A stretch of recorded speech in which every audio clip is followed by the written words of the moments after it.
with the Abyss inhibitors in place, I should be able to access the chamber with the moon marrow. Oh, Rerir, with every step you take, you're drifting further from what you truly desire. But you're not the root of the problem. Ever since that outsider set foot in Conria, the Vinster King has sunken deeper into madness. If only I could get my hands on that outsider.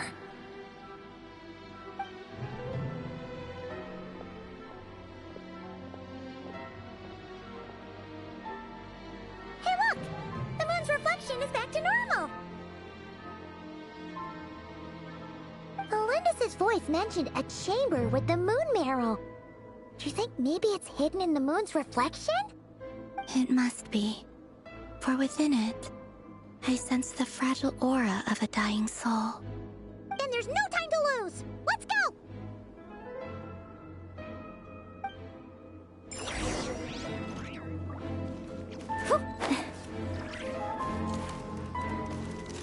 Let's ride!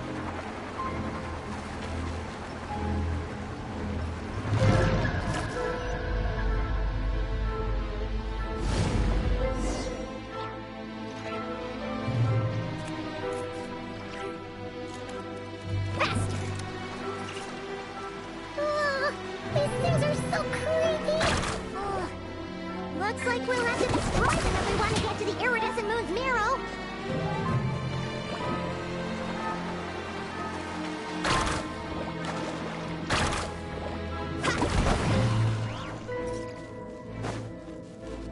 That must be the iridescent moon's marrow. Oh, but we'll need to destroy these things before we can reach it.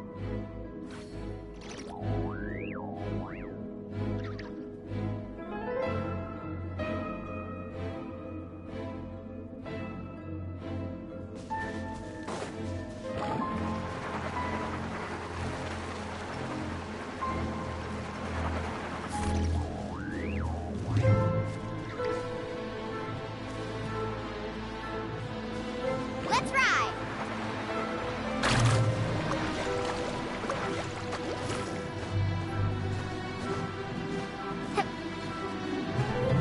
Need a surfboard?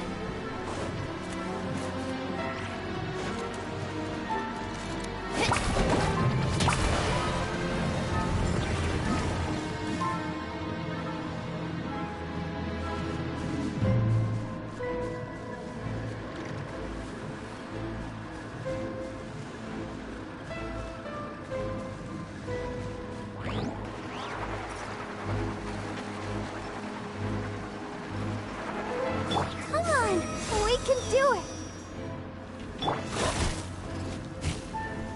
Carving waves!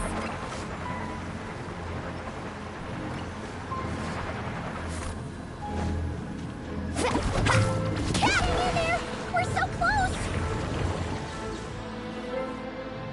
Let's ride!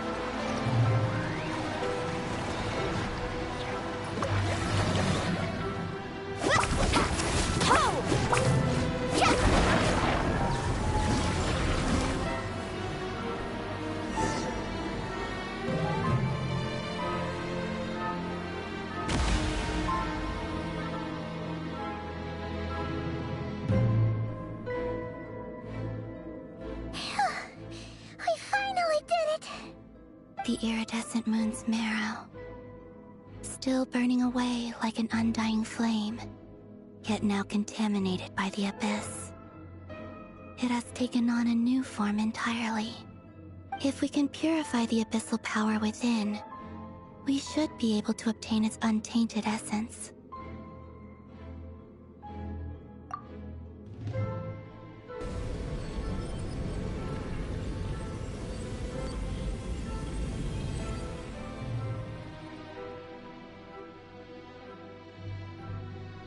It's so cold.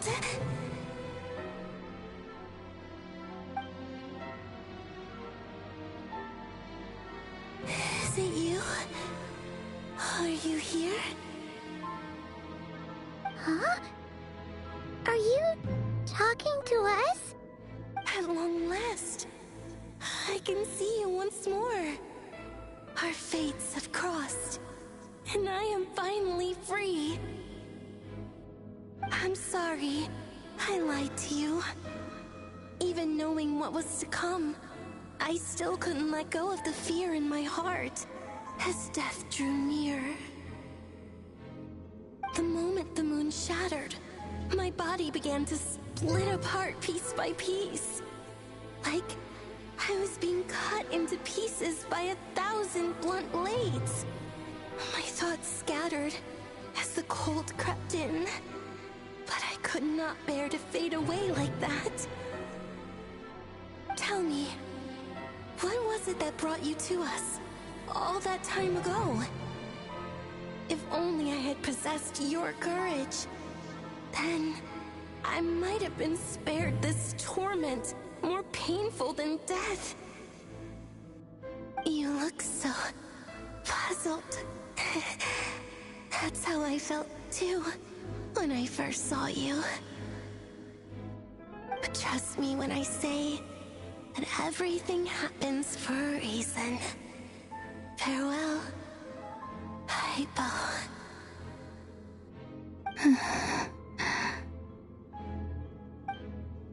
What was that all about? Was that the goddess of the iridescent moon? Oh, it sounded like she was speaking to a long-lost friend. But none of us have ever met her before, right? Perhaps. She took me for the goddess of the frost moon she once knew. For a fading soul like hers, our auras must be too similar to tell apart. But anyway, we've got the iridescent moon's marrow now. That should help you regain your strength, right? Alright, time to leave this place and meet back up with Arlecchino. Let's go!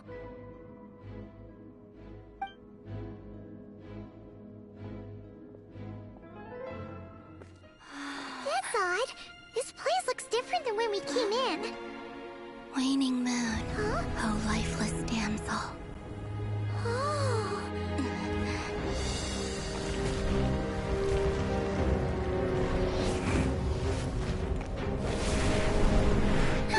Hurry! The place is collapsing!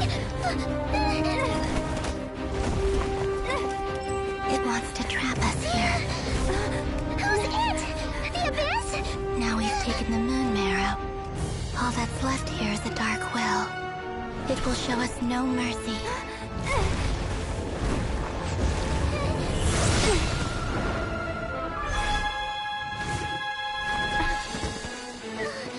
Give it back! The crimson moons! My marrow! My heart!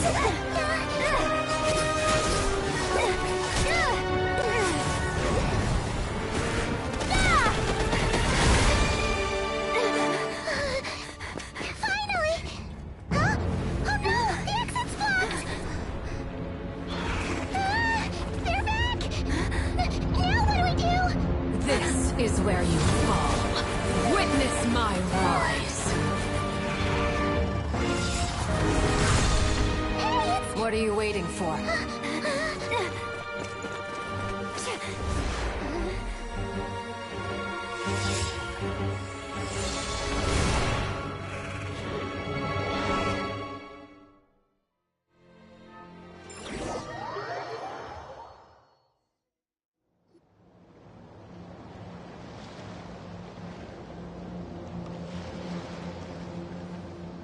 Oh, we made it!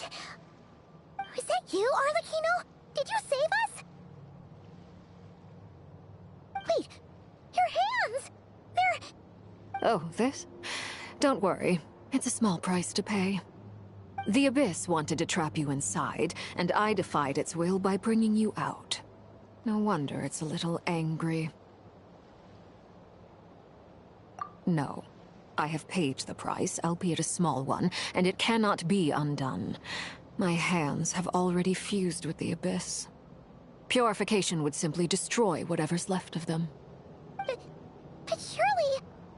Oh, we're so sorry, Arlecchino. Paimon can't believe you'd make a sacrifice like this for us. As much as I'd like to call it a favor, the truth is I was simply holding up my end of the deal. Well, Columbina, Yes, you did your part. And as promised, I will leave the iridescent moon's marrow in your care. From this day forth, may the two worlds' flames burn ever more brightly.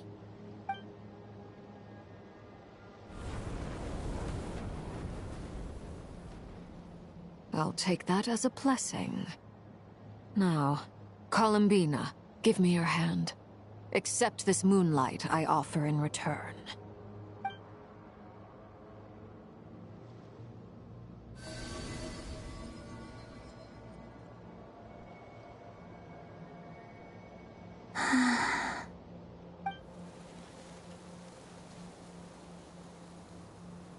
Feeling stronger? Hey, Columbina! Are you okay? I'm fine. Our powers are a little at odds, that's all. By the Frost Moon's authority alone, wielding the power of the other moons was always going to be a stretch. Still, I think it's fair to say that your strength has returned. At least to the level it was at as Third Harbinger. It's still not enough.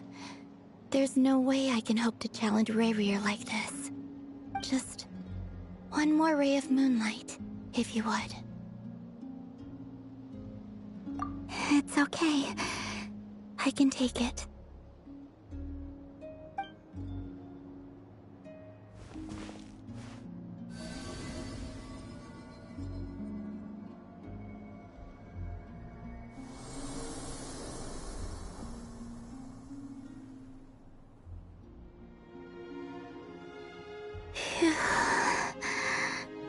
How about now? Fighting fit? At the very least, I won't have to stay hidden like before. I want to see him gone from Not Cry. The Rayrier of Solnari and his wild hunt must be sent back where they belong. Well, it's good to have something to aim for. You certainly seem more alive now than you did earlier. When I first met you, you didn't strike me as a ray of moonlight. More like a wisp of fog drifting in from who knows where, ready to scatter at the first sign of a breeze. But now, you're full of vitality. Just like the Frost Moon, once the brightest of them all. May you keep shining, Columbina. This is who you are. Thank you. Look after yourself too, Arlecchino. I know you have plans of your own, and that's why you're always seeking to grow stronger. But whatever you're after, don't let the Abyss take a hold of you. I do not wish to see you go down the same path as Rayrier. I appreciate the concern, Columbina. Although perhaps it's time you took a new name. A new name? Kutar, the Moon Maiden, Columbina, they're nothing more than code names. They describe who she is and the roles she's played, but they're not her real name. We often use code names in the House of the Hearth, too. But it's knowing your real name that keeps you grounded. Up till now, you've been living a wandering life, so you've probably never really cared. All I'll say is this. Once you've defeated Rayrier, give it some thought. All right, that's it from me. I'll get you back safely first, then go meet up with Sandrone. You're the best! I appreciate the gesture. It speaks to your good character. Anyway, let's get going. There are more urgent things to do right now than trade compliments.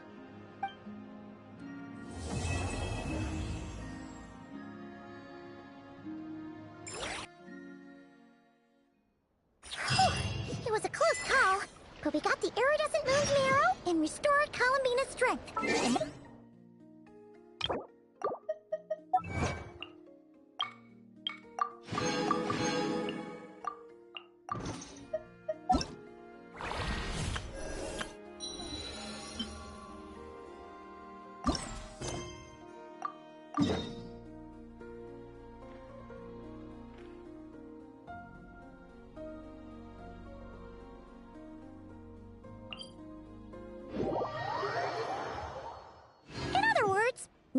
accomplished! Paimon wonders how everyone else is doing.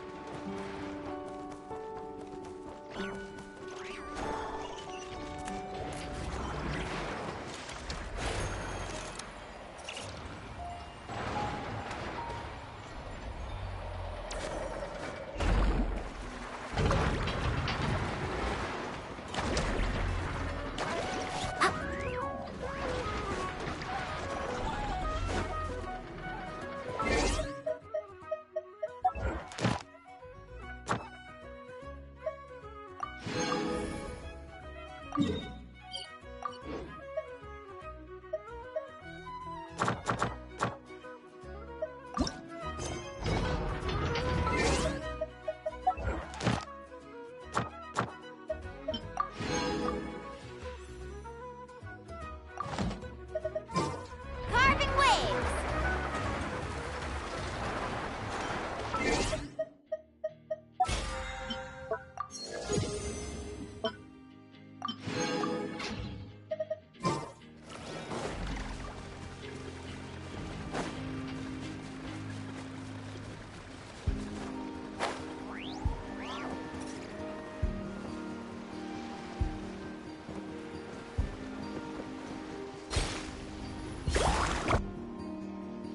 Oh, do you think the others are making good progress? Hope it's all going smoothly. Oh, hey look! They made it back as well! Flintz! Llama! How'd it all go? All is well, thank you. Nefer and Yehoda had to stay at the curatorium to wrap things up, so they won't be joining us for now. I ran into Miss Anefa and Miss Aino on the way back. Their work is still in progress, so I suspect they won't be back for a while either. You seem rather cheerful today, Mr. Flintz. I certainly am. I achieved what I set out to do and came away with more than I bargained for. Fighting alone can get quite tedious, but I had the good fortune to run into a pair of brave young warriors. We meet again. How have you been? Albedo! What are you doing here? Thankfully, tracking you down turned out to be a lot simpler than we envisaged.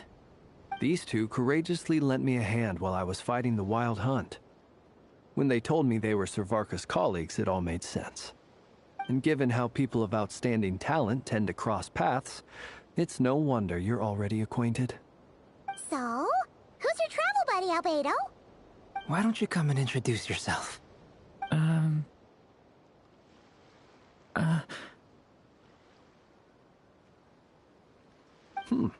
A gentleman of few words, I see. And a rather stern countenance. I presumed you were acquainted with him. Is that not the case? It's nice to meet you. Again. We've technically met before. Wait a sec! You're Minnie Durin! That's right. It's me. I'm glad to see you again. By the way, he says it's okay if you drop the mini. Yeah, I'm not as mini as I used to be. Interesting, isn't it? The first step towards blending into human society appears to be reflecting on whether one's name really reflects who they are. Wow! You look so different! In a good way, of course. It's great to see you looking so healthy. Thank you, Paimon. And although you're as mini as ever, I understand that diminutives don't always convey endearment. I'll be sure to simply call you Paimon as a sign of my great respect for you. Wow! You're such a smooth talker now. Paimon could get used to this. From now on, you may refer to her as your esteemed guide, Paimon. Personally, I think our little Paimon is the perfect size. When people call her Little Paimon, it's just because she's so adorable that they can't help themselves. If that's not a sign of endearment, what is? You're absolutely right, Miss Lauma.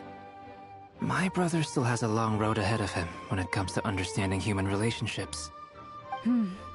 Anyway, speaking of long journeys, didn't Columbina, leave with you? How come she isn't back yet? She's been catching up with with old friends. Wouldn't be surprised if you stopped for a cup of tea or 10 on the way back. Uh-oh. People are talking about me. Hope it's nothing negative.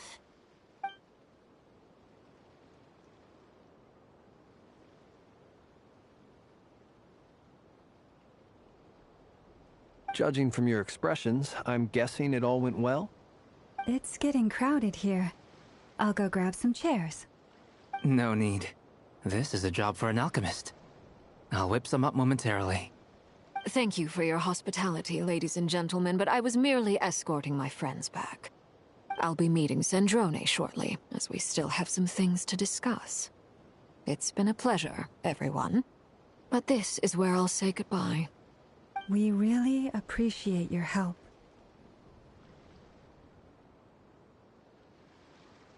Oh, come on. Spare the formalities. I'm just glad I could help out some true friends. I understand. Well, bye for now, Harlequino.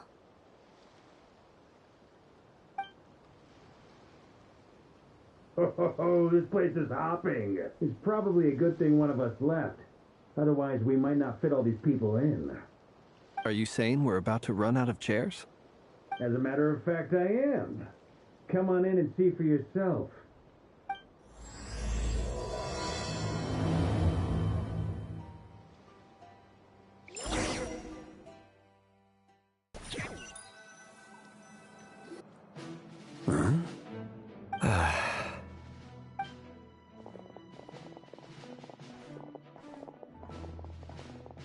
I overheard your little chit-chat outside, by the way. With Miss Columbina's colleague gone, we should be back to the original crew plus the other colleagues I brought in. Though, it looks like we have another new face. Someone else managed to rope in a colleague too? Frankly, you and Paimon are the only people I know here. This here is Deansliff, colleague of Tibet's greatest guide, Paimon, and greatest adventurer, the Traveler. Well, not exactly colleagues, more sort of friends. When someone else jumps in to do the announcing, you know you're speaking to someone important. Let's hear what he has to say. Note to self. Once Paimon knows your name, the rest of the world will soon follow. When he comes looking for us, it's usually something important. Paimon's guessing you've heard about the Wild Hunt, then. From the looks of it, you're about to hold a meeting. If I were to say that the Wild Hunt is our mutual enemy, would that earn me a seat at the table? As the saying goes, the enemy of my enemy is my friend. Mr. Dainsliff, there's a seat with your name on it. Though, I can't promise the same for everyone else. Hey, Albedo, think you can rustle up a couple more chairs? After all this time apart, Grandmaster Varka's first order is to rustle up a couple more chairs. I've missed this. Is he being sarcastic? Hey, he's your brother. Why are you asking us? I've still got a lot to learn about the nuances of human conversation. Trying to decipher Albedo's way of speaking has been like jumping in at the deep end. Oh, good point. Paimon gets you now. Don't sweat it. There are people who go their whole lives without getting the hang of it. You're ahead of the game already.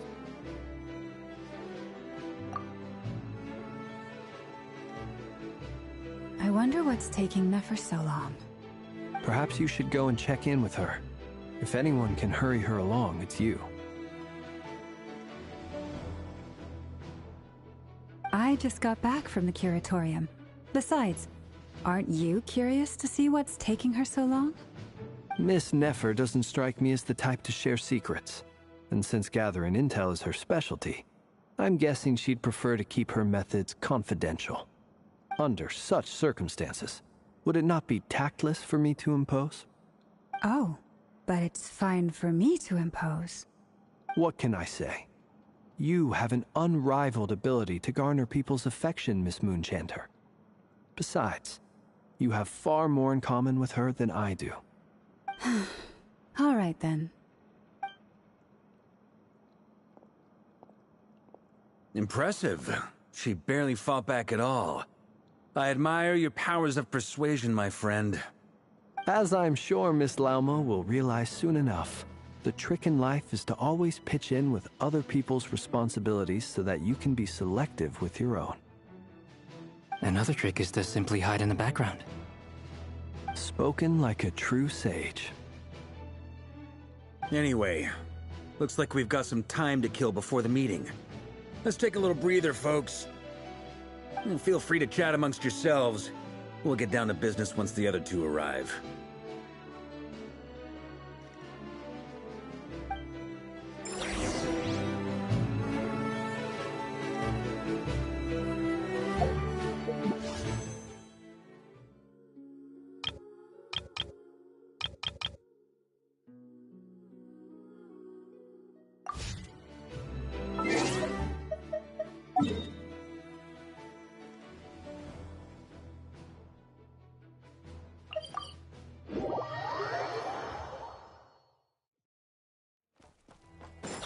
Ad Astra. Thank you for complete.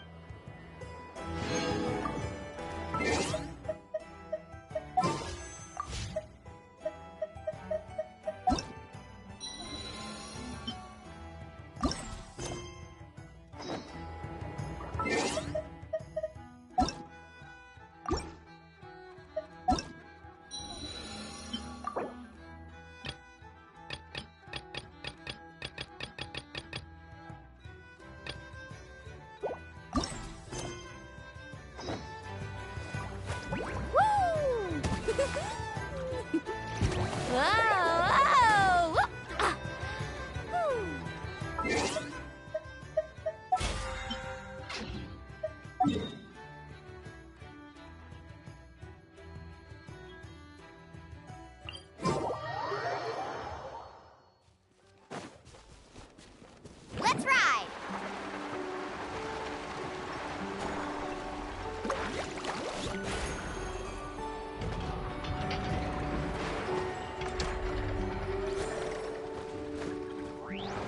Carving waves!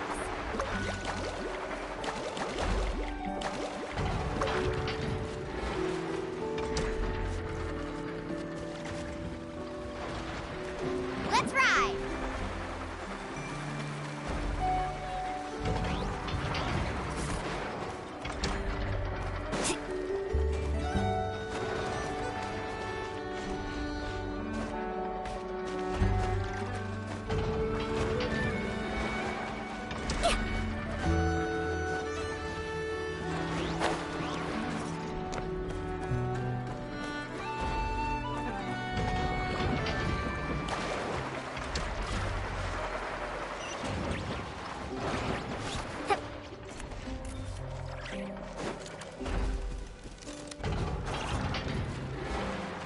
Carving waves!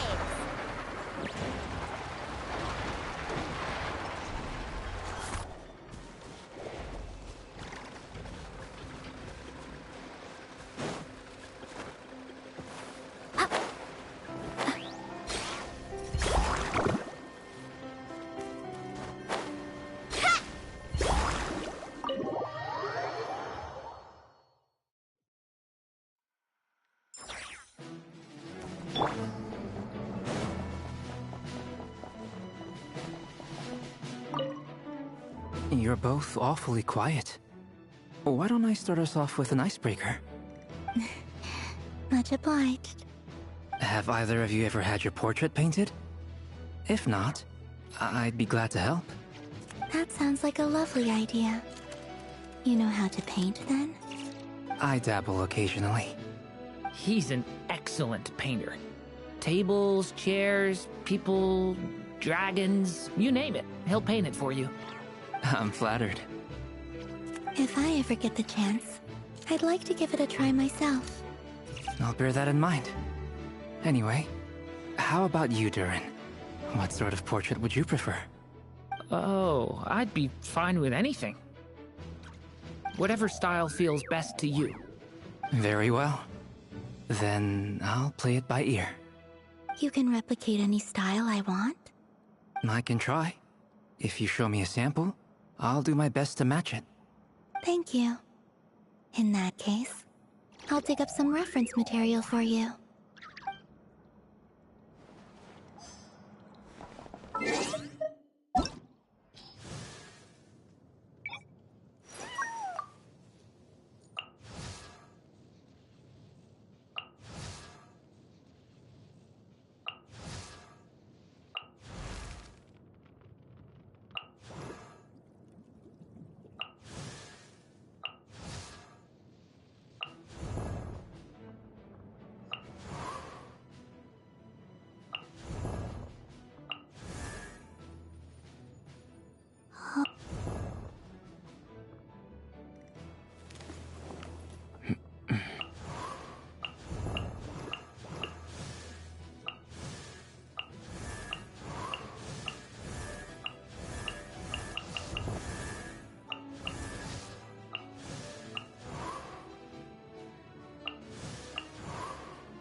Is there something you'd like to say to me?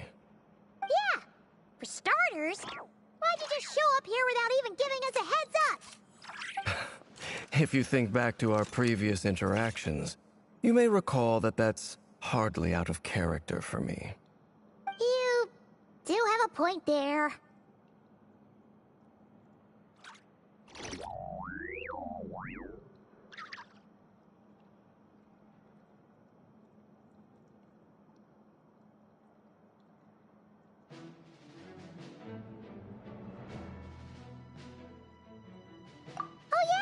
You'll need to find somewhere to stay tonight too, right?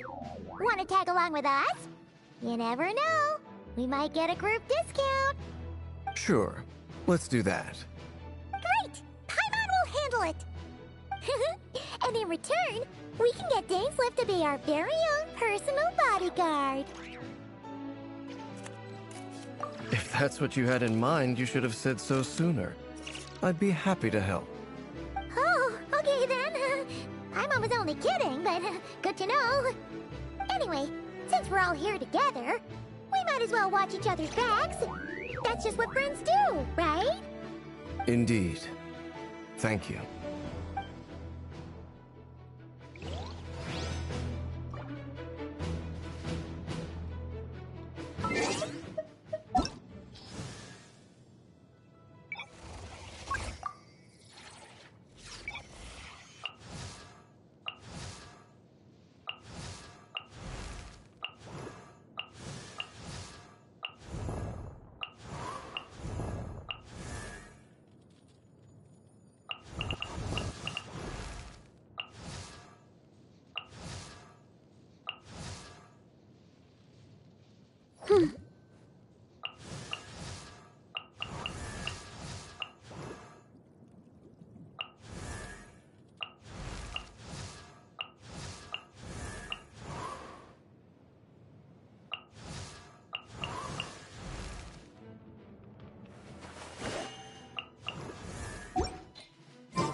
Truth be told, I can't remember the last time I was in a meeting with so many people. You're not alone there, my friend. The Lightkeepers also struggle to bring everyone together for a serious discussion. I don't doubt that. I've only ever met two Ratniki, one being you, and the other being that young guy, Itlua. Itlua is a good apple. I'll give him that. He's kind, honest, and regularly delivers supplies to my lighthouse. A true Ratnik to the core. In that sense, he puts me to shame. So you're what? A fake Ratnik? That's what it sounds like you're saying. But I get the feeling that's not quite what you meant. Come on, why the awkward silence? Sorry. I'm not even gonna bother trying to hide it. You've known all along, haven't you, my friend? Now that was an awkward silence. Let's just keep this between ourselves. Probably best if Eloa doesn't know, huh? That goes without saying. Gotta be careful what you share with youngsters, after all. Anyone else in the know? Let me guess. The Traveler and Paimon? It's dangerous being too sharp for one's own good, you know. Then, in the name of the Animo Archon Barbados himself, I swear, your secret's safe with me. When we went for drinks, you said that you and Barbados were practically best buds. In the light of that claim, do you really expect me to take your oath seriously? Of course. Just as long as you don't go spreading around the fact that I'm close with Barbados, all right? Fair enough, then. Nothing like a bit of mutual leverage to seal the bonds of friendship.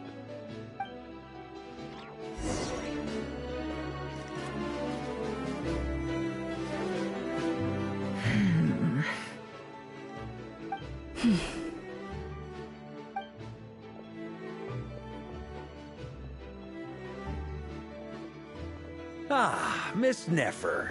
You made it after all. But what about Yehoda?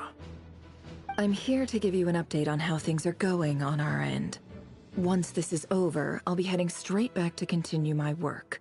I left Yehoda back at the Curatorium to watch over things while I'm gone. Huh. So much for just this once.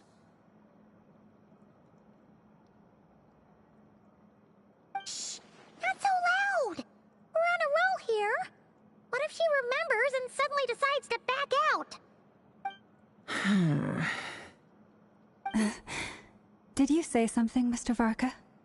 Huh? I didn't say anything. Right, Flints? Must have been a frog. They get so noisy around here at nighttime. It's like they're putting on a concert in the background. Anyway, before we begin, there's a few introductions to make.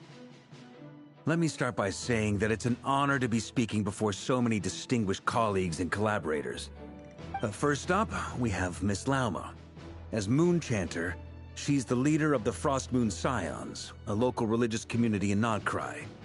Then there's Miss Nefer, boss of the Curatorium of Secrets, an intel gatherer extraordinaire. Nefer is leading the investigation into Rerer's background, assisted by Yehoda and Lauma. From the little I've heard, they're making some great progress. Over here, we have Mr. Flint's, a Ratnik and guardian of the abandoned lighthouse. In our last operation, he courageously distracted the Wild Hunt to buy time for the rest of us. For those of you who've never met, this is Mr. Albedo, a renowned alchemist and captain of the Knights of Favonius investigation team. By his side is a new face for us all, myself included, Mr. Durin, who has come to lend his aid. Next up, we have the Moon Maiden and former Fatui Harbinger, Miss Columbina. Then we have the Traveler, who's earned more titles than I could possibly hope to list out, so I'll spare you the rundown. And Paimon, the ultimate travel companion and quite possibly the best guide in all of Tevat. Wow! That's a lot of people! Great turnout!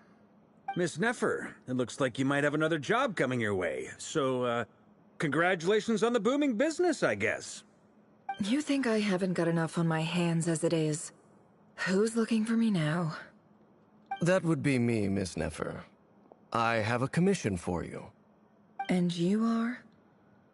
Who I am doesn't matter right now. What does matter is that I'd like you to gather more intelligence about the Recher of Solnari. Well, it's not as if we never take on anonymous commissions. But in your case, I'll have to decline. I'm gonna take a wild guess and say your job's probably more hassle than it's worth. Something about you seems like bad news. It's my eyes, isn't it? Conrian, I assume. And what's with the mask? Are you trying to hide your identity? In any case, the fact that you're even still alive raises an awful lot of questions for me. My name is Dainsleif.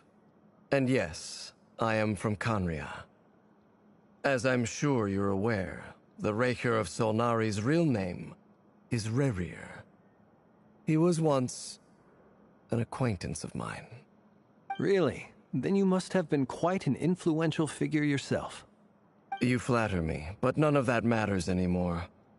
My point was simply to clarify why I have asked Miss Nefer to investigate Rerir's background.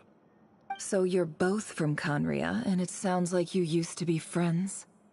What am I missing here? Surely you already know how he became one of the Five Sinners. I'll tell you everything I know. The history of Conria, the names and identities of the Five Sinners. I remember it all like it was yesterday. I have never spoken openly of this before, but the truth was exactly as people say. The Five Sinners were each driven by their own desires, and it was by playing upon these that the Abyss tempted them to their fall, tearing Conria apart in the process. The visionary, Vedifenir, who wished to foretell the future. The wise, Haroptatir, who sought limitless knowledge. Gold, Rhindaughter, who desired to create life. The foul, Surtologi, who pursued supreme strength. And last, but not least, Raker of Solnari, Rerir, Ravager of the Moon. Of the five, Rerir is the only one who remains a mystery to me. He never harbored grand ambitions, so what changed in the space of a single night?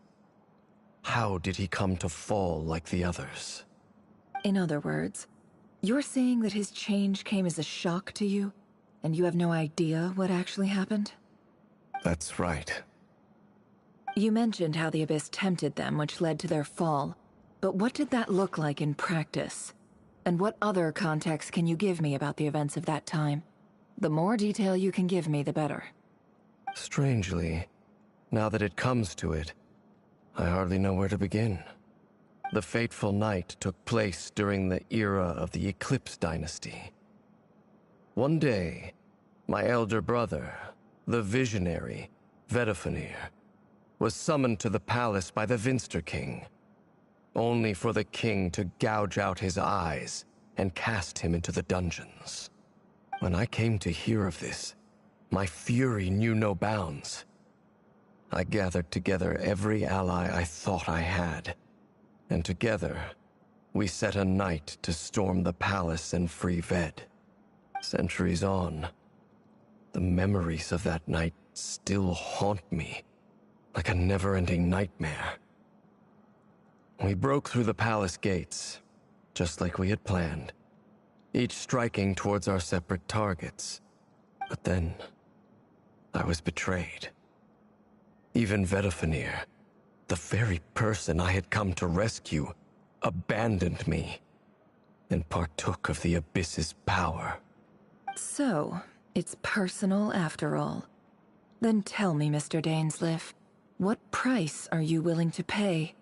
You, of all people, must know that nothing comes for free. I cannot say what price would be worthy of such a commission. But know this. Rerir was not always a madman. Believe it or not, there was a time when he was just an ordinary man, working for the Conrian Intelligence Service. Uncovering the truth of Rerir's past is the only way to unravel this mystery. But before you decide if you will accept my commission, I will tell you more about him. Enough, I hope, to help you plan your next move. Sounds pretty good to me. Feels like we just flagged down a random passerby, only to discover he's actually a master strategist who has a score to settle with our enemy.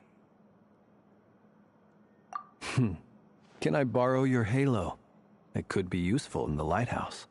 Hey, enough with the wisecracks! Besides, isn't that lamp of yours bright enough already?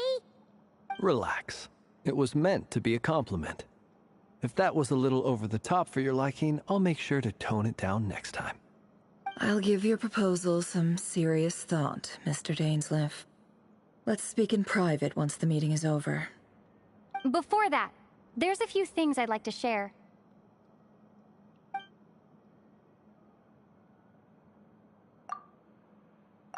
Now that we've united the hearts of the three moons, your power should be greatly enhanced. But it seems like that hasn't happened yet? I believe it will take a little longer. You've done so much for me, so I want to be completely honest with you all. Even though I'm doing a lot better now, the truth is, my recovery will likely be an ongoing process. From the moment I was born, my power has been slowly ebbing away. And that is because Tevat has never accepted me. Even with the moons united as one, it seems my rejection cannot be undone. So far, I have yet to find a solution. It may turn out to be a problem that will plague me until the day I finally leave this place behind. Even so, I will do everything in my power to help you drive out the Ray here of Solnari. As Arlecchino put it, this is not about chasing the spoils of victory. It's just a gesture of heartfelt gratitude. Kutar.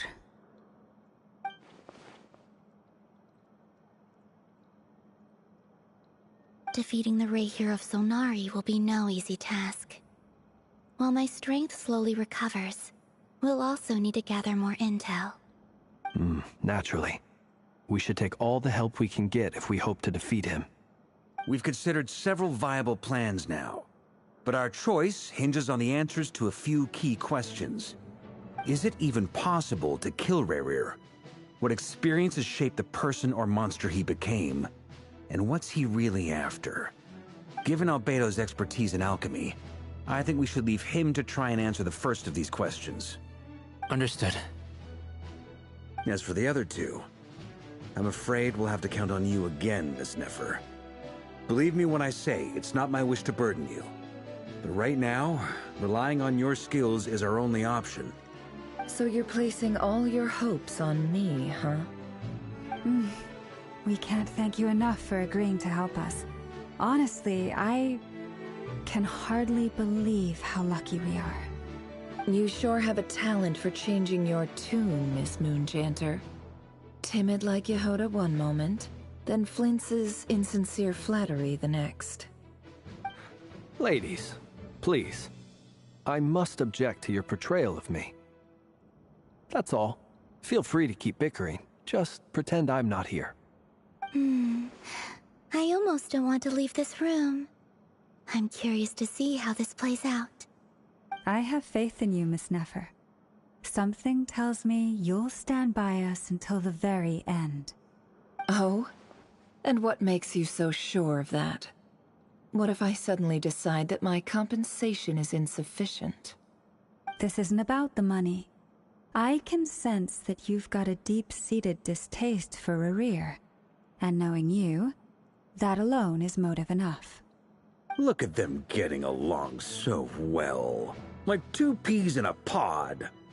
And I'm the one they accuse of insincere flattery. There is no justice. Miss Lauma, you have to understand something. Unlike you, I don't actually enjoy having everyone's hopes on my shoulders. Is that right? Well, maybe the fact that I'm willing to put my hopes in other people says more about me than you. But the fact is, I also trust you. And that's because I know that you're someone we can count on. Anyway, we've got our plan, so let's get moving. Mr. Dainsleif, let's talk. And Traveler, once we're finished, if you've nothing else planned, I'd like you to come with me. This whole experience is teaching me a lot. For instance, I now know that when other issues come up in the future, I'll have far more luck getting Lauma to convince Miss Nefer than trying to do it myself. Hate to say it, friend, but that's one of the funniest things I've heard in a while. Why? You think I've got it wrong? Quite the opposite. But what makes it so hilarious is how long it's taken you to realize.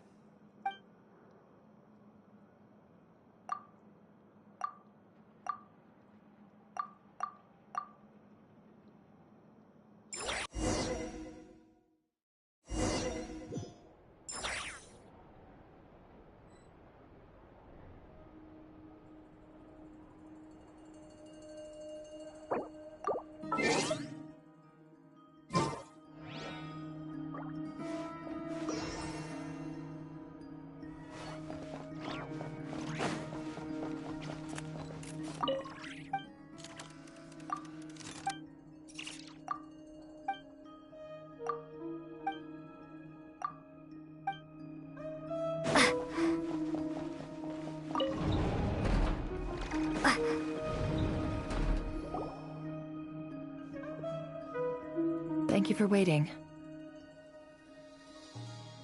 It's okay. We actually used the time to help Dainsleif get a room at the hotel. That's very considerate of you. Now, I trust you share my curiosity about Rarier's past, and you seem fairly familiar with Mr. Dainsleif already. We spoke at some length after the meeting. He was the one who suggested I should invite you to join this operation. He feels confident that these secrets will be safe with you. Dane has a lot of faith in us, that's for sure. Likewise. I appreciate that you got right on board without interrogating me about why I invited you. It shows that you trust me to explain everything in due course. That's because we know what you're capable of. We appreciate you too, Nefer. You might have been forced to help in the beginning, but this time, it was your choice. That's one way to put it. Another is this, that once a decision's been made, it's set in stone. After that, my only goal is to see it through. Alright, so here's how it is. I'm going to access Rarier's thoughts again using my confidential method.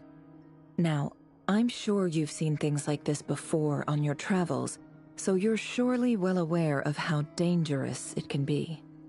The reason I've gathered you all here is to ensure my safety during the proceedings. I plan for us to enter the fragment of his consciousness together, and once inside, I will focus on searching for information. Think of this as a diving expedition into someone's brain. If I'm the diver, you are my safety equipment, tasked with keeping me alive while I'm under the surface. Once the ceremony begins, we will all be spying on privileged information. But in the interests of safety, you must remain absolutely silent at all times. We will discuss our observations after the ceremony has concluded. Lastly, any individuals of a weaker constitution are advised not to partake in the ceremony. In any case, Paimon has her own job to do, which requires staying in the room but not joining the ceremony.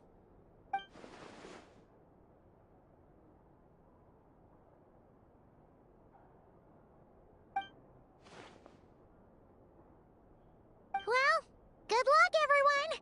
Sounds like all Paimon can do is cross her fingers and root for you guys. There's a little more to it than that. I was being serious when I said you have a job to do. While the rest of us are inside Rarier's mind, it's imperative that we have a team member on the outside.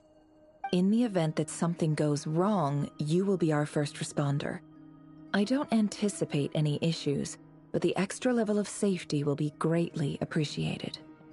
I second that. This is a dangerous operation here, and you're our whole rescue team. That's pretty much the most important job in the crew. So, Paimon's like the lifeguard? Yeah, that makes sense. Alright, got it. Good. Please, take a seat. We'll get started momentarily.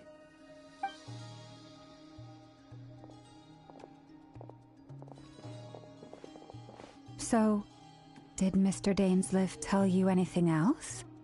He told me that he believes Rarier kept some big secrets in his life. He's not sure that they were the cause of his eventual downfall, but he's asked me to uncover what those secrets were all the same.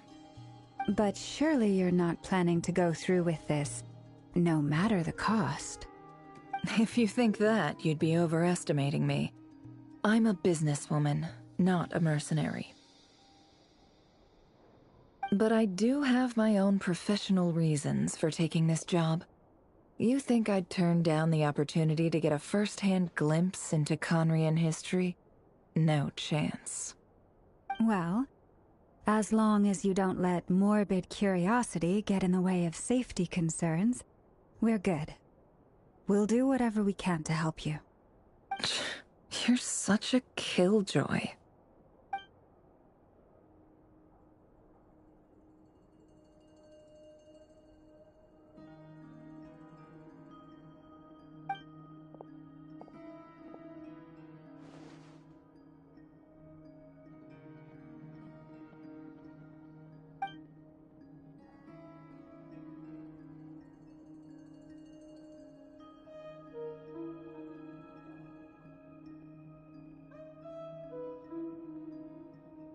All right, I'm good to go. All set over here, too.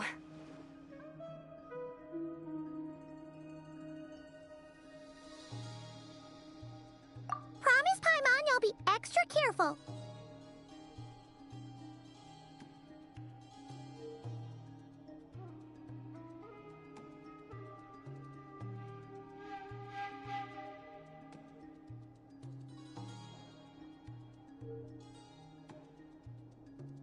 All right. Let your whole body relax. We're about to begin. Close your eyes.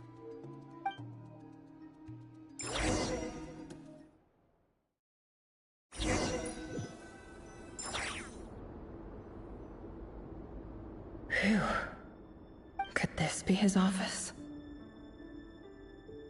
Pretty standard setup. Bookshelves, paperwork, files. According to Dainsleif, Rarier used to be an intelligence operative. Chances are there's plenty of top-secret intel stashed away in this room. Is this where you keep your secrets, Rarier? Can't say I'm not looking forward to this.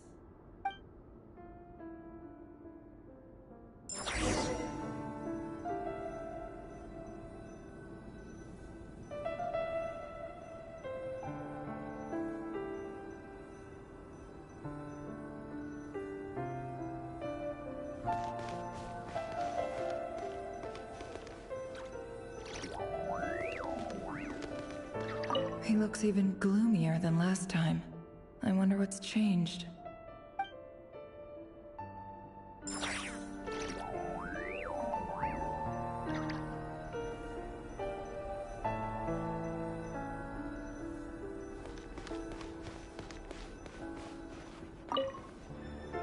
A file tucked... It's... but at this state...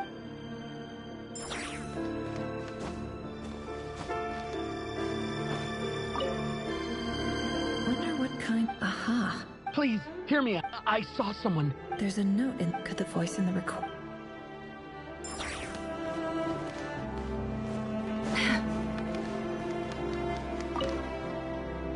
A box contain... Must be for his...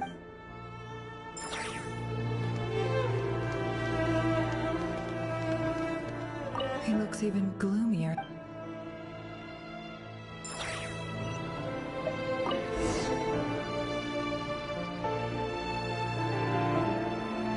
Today's files are in. Time to wade through them, just like usual.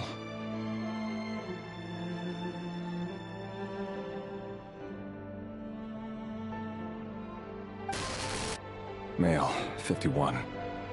Occupation, cook.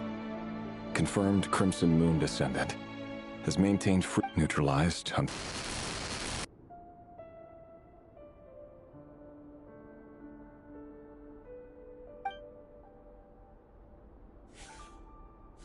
This one should be archived under purged targets.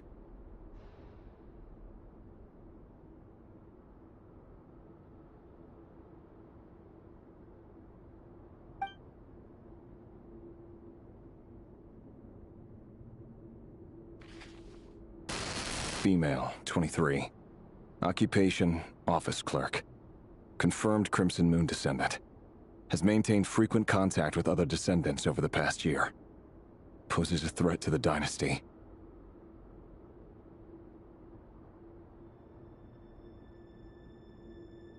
Neutralized.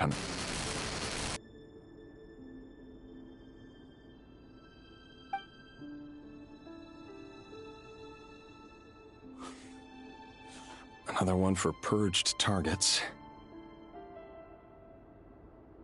Sounds like she was that other man's daughter. Never mind. What's it got to do with me?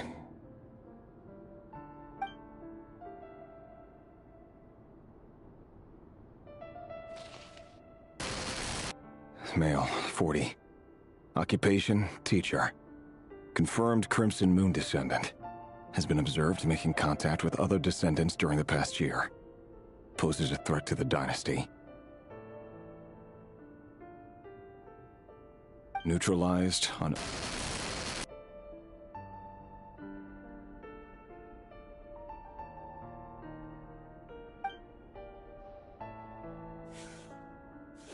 Just another nobody for the archive.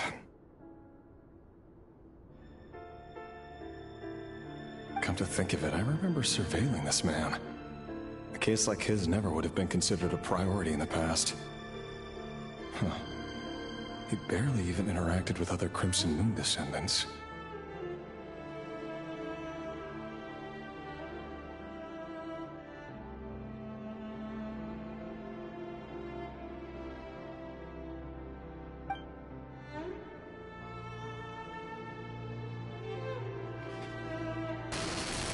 Female, 16.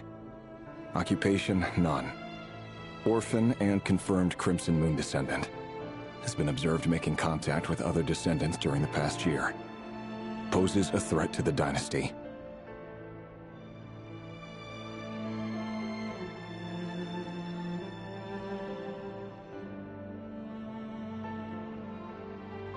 Neutralized on...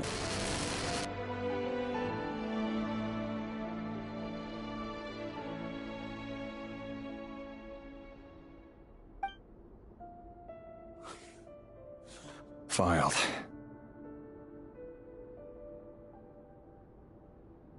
I have no recollection of this girl. None whatsoever. She doesn't seem to be anyone important, but then again, how many of them really are?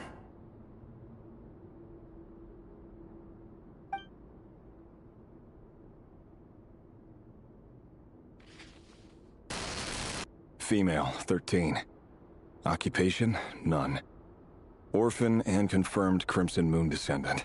Has been observed making contact with other descendants during the past year. Poses a threat to the dynasty.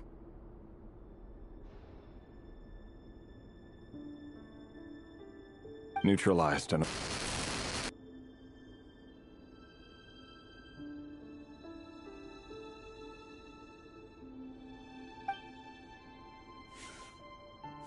Filed.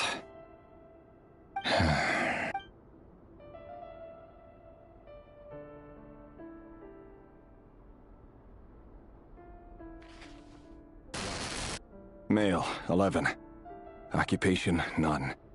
Orphan and confirmed Crimson Moon descendant. Has not been observed making any contact with other descendants during the past year. Poses a threat to the dynasty.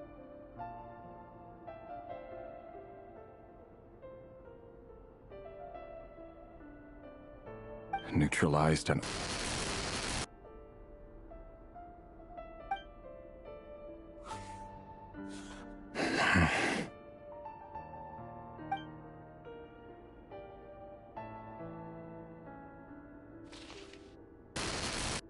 Male.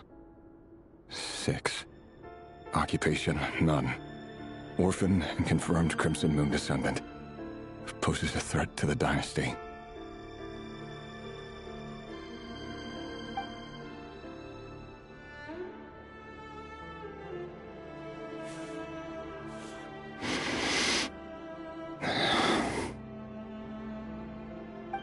It's funny, isn't it? Your job is becoming both harder and easier at the same time, depending on how you look at it.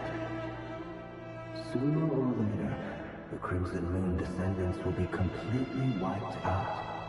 But as their numbers dwindle, they become harder and harder to track down. That's not how it is. Fortunately, however, most of the able-bodied adults have already been taken care of.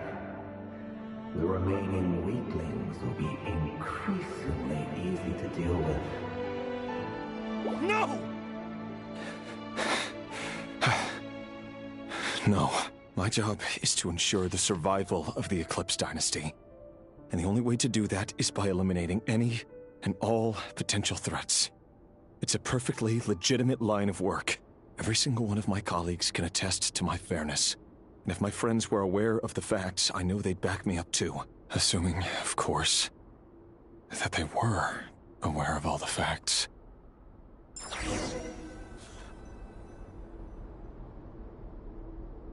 He looks even gloomier than last time. I wonder what's changed.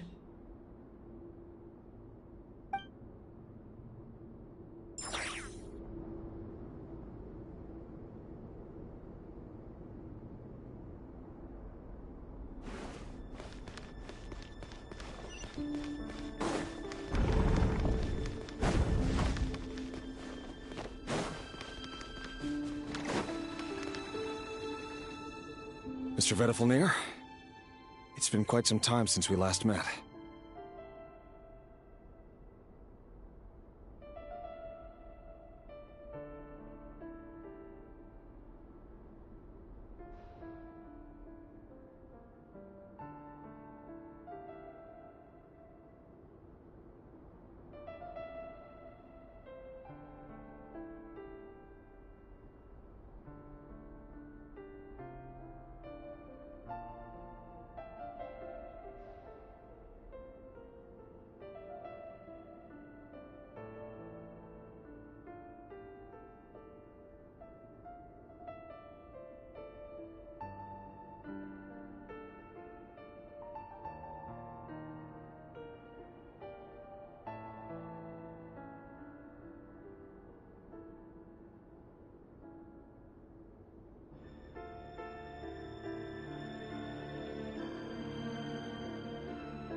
Rerir, I trust you're here because you have something important to discuss.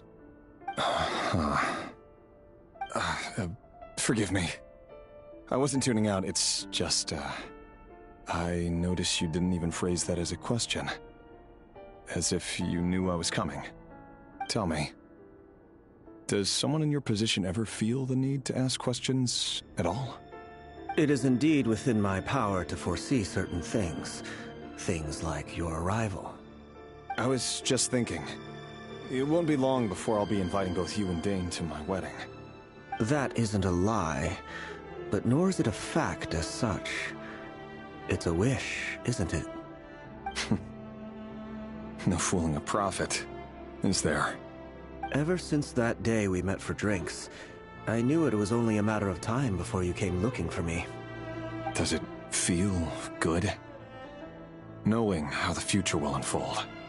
I'm afraid the notions of good and bad fail to capture the complexity of what such a power entails.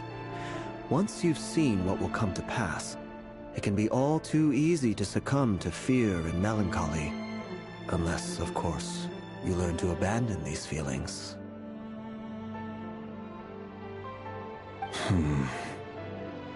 You fear my silence, and long to hear the words I left unspoken that day. That's right.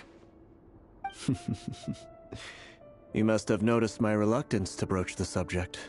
And the reason is simple. Because the truth could never have lived up to your hopes. For both our sakes, such words are better left unsaid. The burden of prophecy was never meant for your shoulders. So who exactly do you deem worthy to hear your prophecies? None but our exalted king? Or rather, our king as he once was. You're closer to his majesty than I am. You must know better than anyone how much he's changed. You say that as though it is to my benefit. Yet precisely because of that, I dare not speak rashly.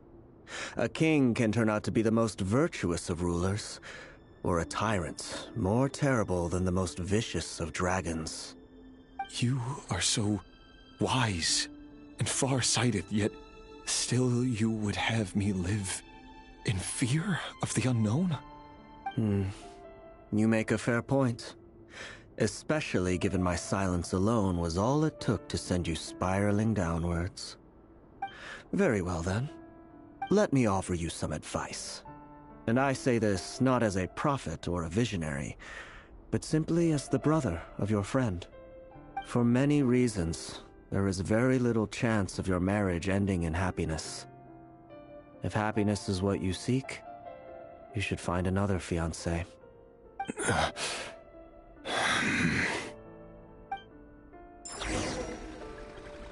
Hold on. There's that same black fog again. Could this memory belong to Thelindis? Guess I better tread carefully.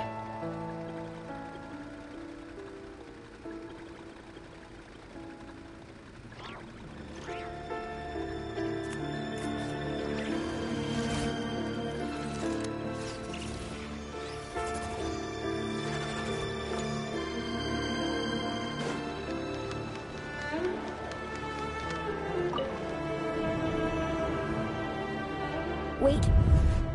Hear me out. This time we finally got a clear look at his face, and learned his true identity. His name is Rerir, and he claims to be one of the king's guards. What did you say? A cruel irony, isn't it? The man you're set to marry leads a double life as a brutal executioner. Why are you telling me all of this now? Simple. It's because I want you to kill him. You are the only person he would never suspect.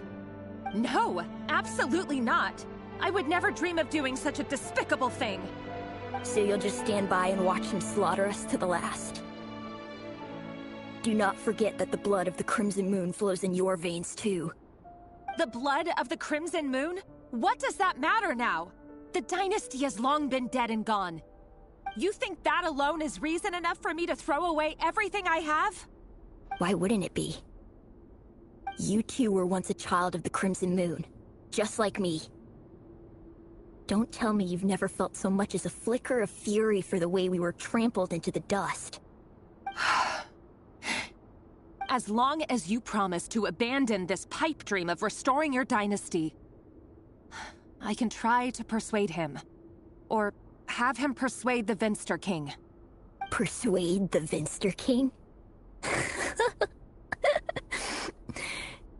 Do you even know why he's so obsessed with hunting us down? Why he keeps trying to force us to hand over our secrets over and over again? Or why we refuse to give up on restoring the dynasty? The Vinster King. A blind fool. His eyes clouded by powers from beyond this world. A petty little man with a miser's heart. And he dares to sit upon the throne? Mark my words. Sooner or later, Conria will fall. And it will be his doing. If you can't bring yourself to do it, so be it. Just you watch. It won't be long before calamity descends upon us all. The Rehir of Solnari. That really is quite a secret you've been keeping from me, Rerir. But who am I to talk? Am I really any better? I've kept my own past a secret this whole time, too. Love should be built on honesty. But ours was born from lies. And yet... is it really so wrong to hide things that would only make life harder? If we don't cover up the parts that no one else should see, how can we go on pretending to be normal? Vedifulnir must have known all this. And that's why he made his prophecy. In the end, nothing stays hidden forever.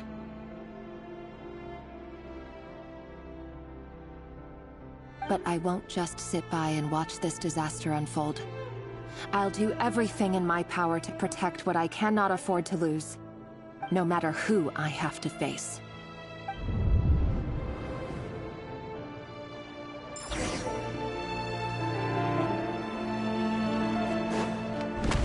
Huh? Was that Rerir who just walked past the window? Doesn't it give you the chills that he still takes the same road to work every day, as if nothing ever happened? Those people at the deli. Enough already. They're clearly pretty taken by the disguises, so just smile and play along. Pull the rug from under beasts like that, and you'll risk having your throat torn out. Deli? Oh. They're talking about those people from the opposition. Right. I'd almost forgotten they used to run a deli. People of no consequence always vanish so easily. And no one even remembers them.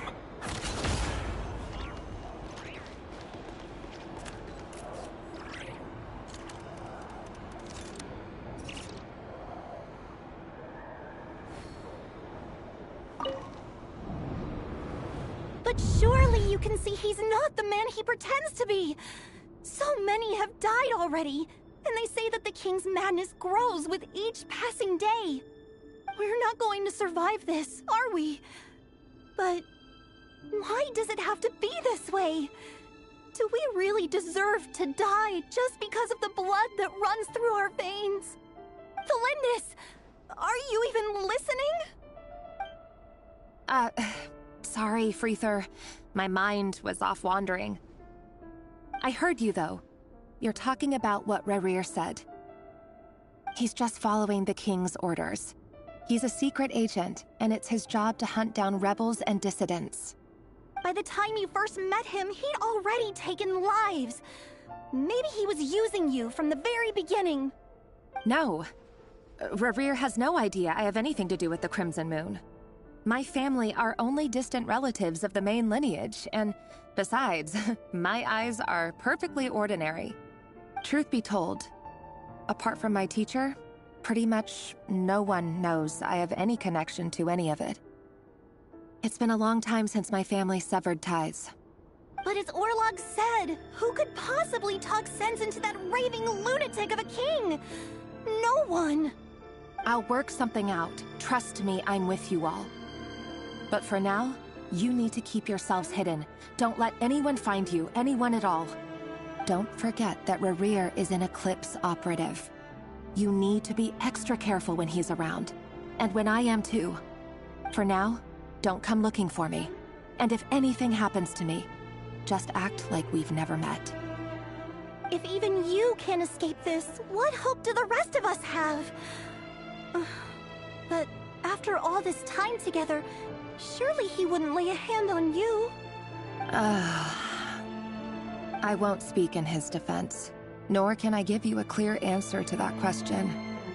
But I'll do everything I can to put an end to this.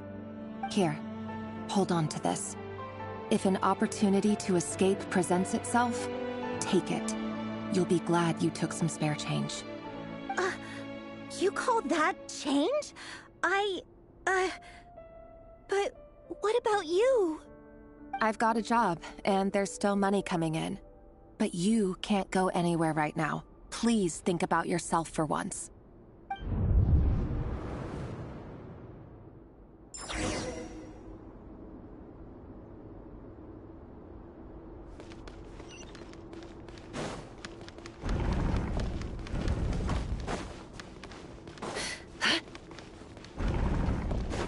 No more. Another day, another round of assassination training. Training ground is just beyond this hidden passageway. When you kill a person, doesn't it bother you when you end up covered in their blood? Why would it? Aren't we all just walking blood bags? But not everyone is accustomed to hunting down others like prey. You've been a hunter for so long now, you seem to have forgotten that most people don't just go around killing one another. Leave me alone.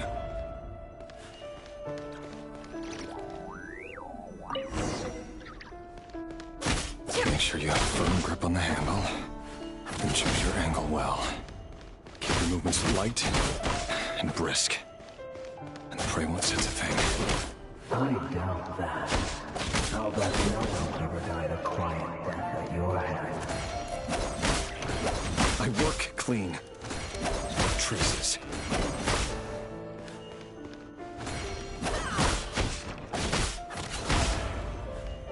Can't hide the truth. That doesn't make it open and above board, though. The king just happens to need you right now. What if somebody doesn't? That won't happen. He's changed. Ever since he showed us the shadow of that power. In the beginning, he only had to take out a handful of the But The ones I've dealt with have always been guilty, and I've carried out my work flawlessly.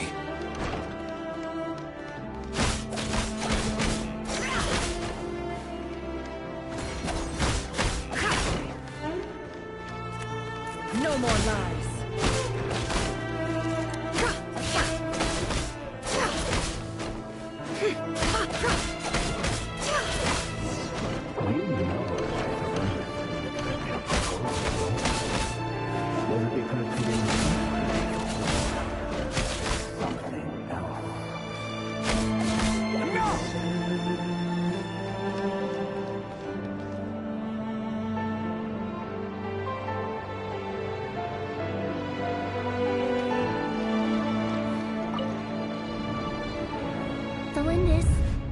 Do you still remember Orlog?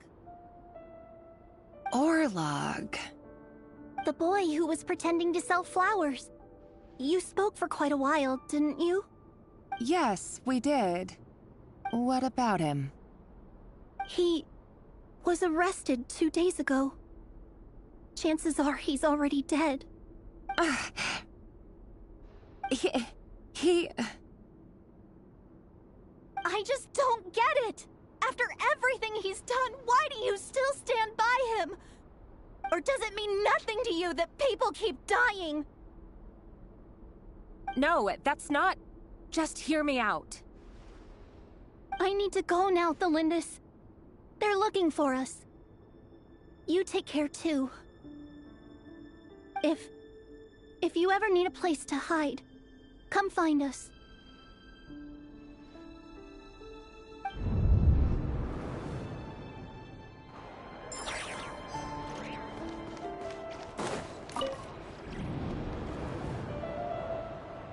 Author, Thelindis. Over the course of this week, the research object was subjected to interference for a total of 47 hours for experimental purposes. The results are as follows. All subjects of observation that were sent inside have now... The situation within is proving more problematic than anticipated. No progress whatsoever. What now? Won't you give me even a glimmer of hope? Things are getting worse by the day. I have to find a way or we'll all be in danger.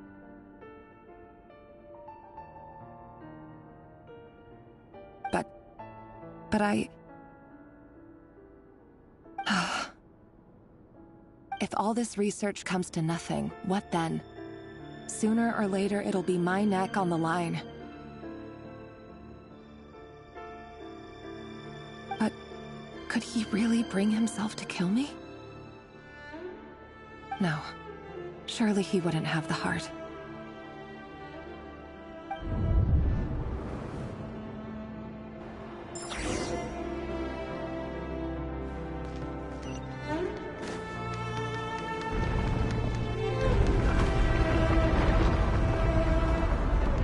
Why won't you just let us go? We don't even know each other. All we want is to live ordinary, peaceful lives. You want to live?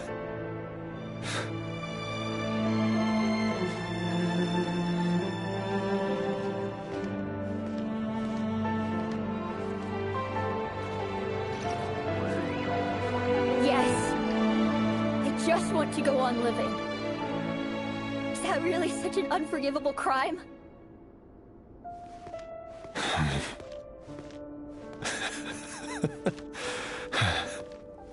You want to go on living. I want to keep living too. To keep living forever. That's why I have no choice but to continue on the path I'm on. If only some savior would suddenly swoop down and change the way the world is. Too bad that's not going to happen. Imagine that. If there really were such a person, you and I wouldn't be standing here like this. Would we?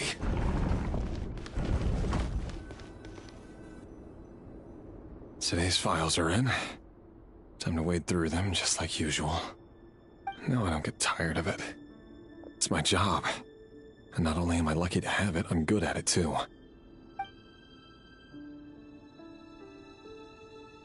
Huh. Wait. That's...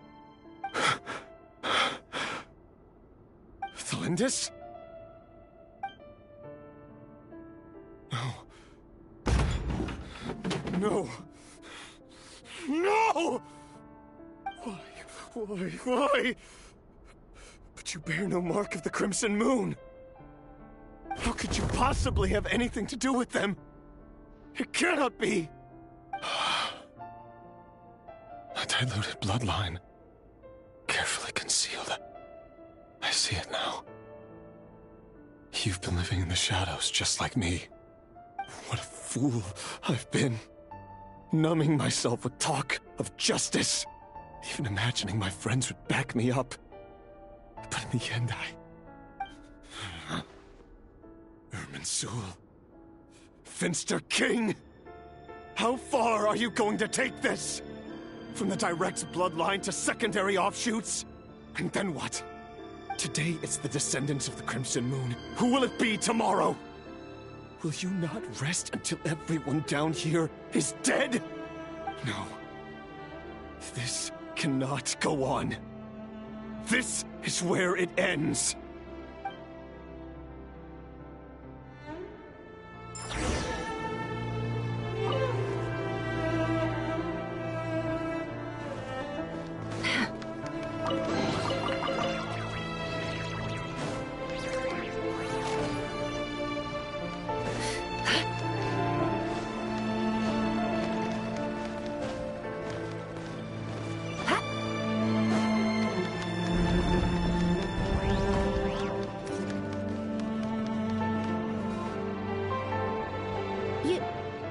You're really letting me go?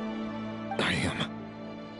As long as you can guarantee that no one will find you. Don't worry, I'll be extra careful. No one will know I was here. But... what about you? Me? If you let me go, you won't be able to complete your mission, will you? Good point. In that case, maybe you should stay. No, please! I just want to see the outside world again. To... Go on living? Yes. I know you're a man of your word. So please, just let me go. If I let you leave, what will become of me? Just kidding. Go, now. But remember, don't let anyone know you were caught. We'll be seeing each other again very soon if you do.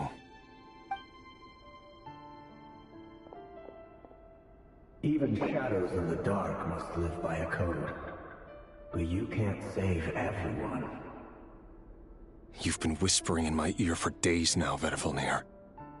What are you trying to do? Break me down? I only say this because you long for an answer to your problems. Let her go, Rerir, or you risk losing everything. I will not abandon Thelindis. Then you'll need a little more vigilance and a lot more power. The world is changing, Rerir. Keep your eyes peeled for your moment of opportunity.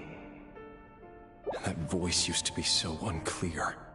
But now I know exactly whose it is. It's Vedifilnir. He won't tell me how to actually resolve any of this, but he keeps trying to manipulate me like a puppet. What's his game here? Tell me then. What will this moment of opportunity look like? And... no answer. He's like a ghost. Always disturbing me when I'm on edge, but never answering when I need him most. So, the Eclipse Dynasty was purging, well, massacring the descendants of the Crimson Moon. And it seems like it was all connected to the Vinster King's research.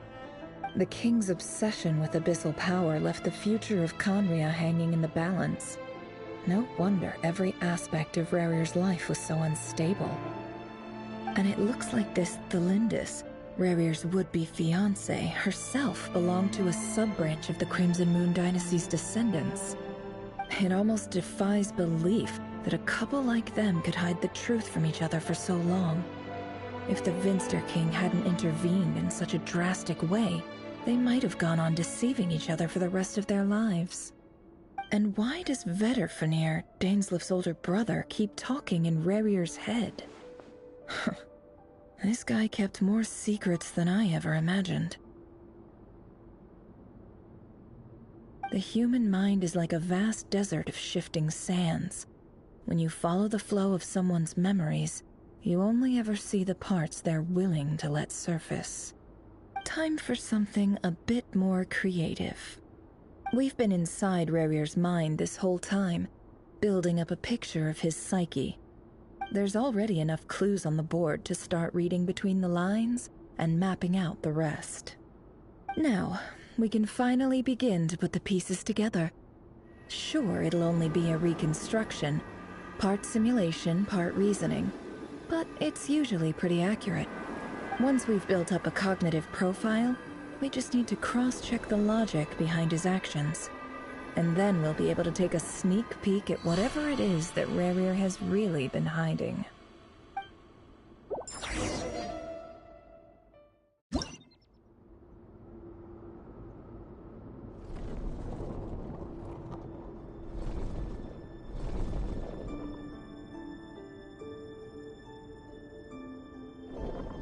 Rerir, are you there?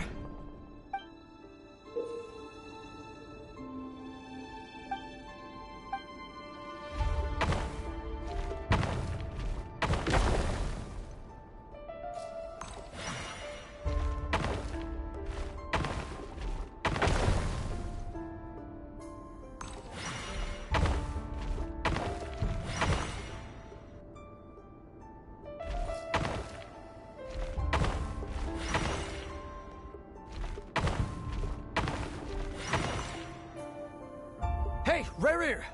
Come out, it's urgent! Dane? What's wrong? Quick, come with me. I'll explain everything once we've met up with the others. Okay. I'll come. But the Lindis is still over at the Universitas. I'll need to leave her a note. All right then, but make it quick. I've never seen Dane so worked up before. Whatever this is, it must be big trouble.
Well, this is a nice change, meeting you all at this hour.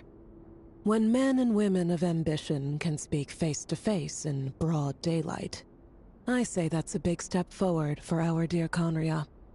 Don't be ridiculous. We do not fear the day. Why would we seek refuge in the night? You might ask your blade that same question. I'm told it prefers the cover of darkness. The word on the street is that Sertologi only strikes when he has an unfair advantage. But that is patently false. I see you're missing an arm and a leg. Surely only a fair fight could explain that. If this is your way of offering me replacement limbs, believe me, I'll take them. Oh, we can certainly discuss that. With bioalchemy, anything is possible. Assuming I have your full support in my research. Lunatic. Robtatir, what brings you here? Why, Dainsleif, of course. He invited me.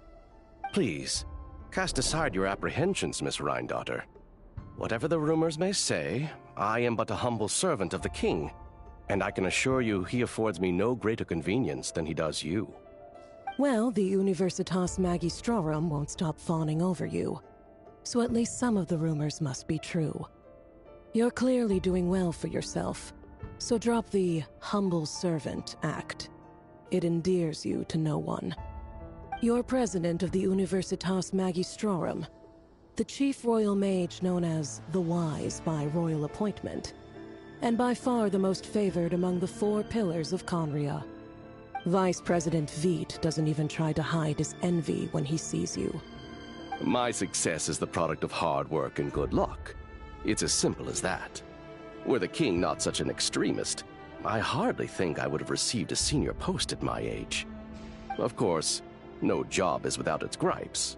Serving a king like ours can be a challenging task, as I'm sure you can imagine.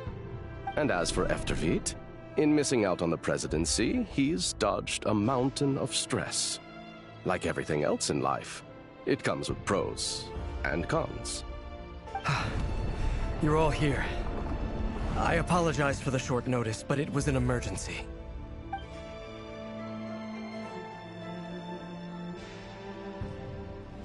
You must be Rerir. Mr. Sertologi. Yes, I handled your case file during your sentencing. Nothing personal, of course. I'm pleasantly surprised that you remember me. You're clearly a person of substance if you've been invited here. But Dainsleif, you'd better have a very good reason for convening this little gathering. It's my brother, Vedothanir. After he spoke at the court this morning, the king was so infuriated by his words that he had him blinded in both eyes and thrown in prison. Vedifulnir in prison? Strange. I thought the king trusted him and Horoptatyr more than anyone else in the world. Does this mean the king's circle of trust just got even smaller? It has nothing to do with trust. It's about what the king wants, which is as clear as day to anyone paying attention. I simply appease him, because it's in the best interests of the Universitas Magistrorum. And also because you're slimy. Vedifulnir, perhaps less so. But still, a visionless visionary? It rather inclines me to think that qualifications are not what get you ahead in Conria. Do you honestly think this is an important discussion to be having right now? Dane, what are you planning to do? Rescue Vedifulnir, I assume. Correct. It will mean storming the palace by force. Tonight. I need all of you on my side. That's far too dangerous. And don't forget, Dainsleif, you're captain of the Royal Guard. You swore an oath to the throne. Hmm? You've been planning this for a while, haven't you? I have no desire to commit treason. But whatever critique the king may have of Vedifulnir, disfiguring your most loyal subject for putting the best interests of his court and nation first, this is not the conduct of a wise ruler. My blade will force the king to see the error of his ways. So, Vedifulnir's prophecy enraged the king. I'm sure it wasn't what he wanted to hear, but if he won't take counsel even from the visionary, that is deeply troubling news. The extent of His Majesty's madness is now all too clear. The question is, how does a man like me get out of this situation unscathed? You have noble ambitions, Dane, but I'm afraid they don't do much for a guy like me. I'm not interested in saving the world. All I want is a letter of pardon. A letter of pardon? For whom? Thelindis? The chances of the Vinster King issuing a pardon for anyone connected to the Crimson Moon seem vanishingly slim.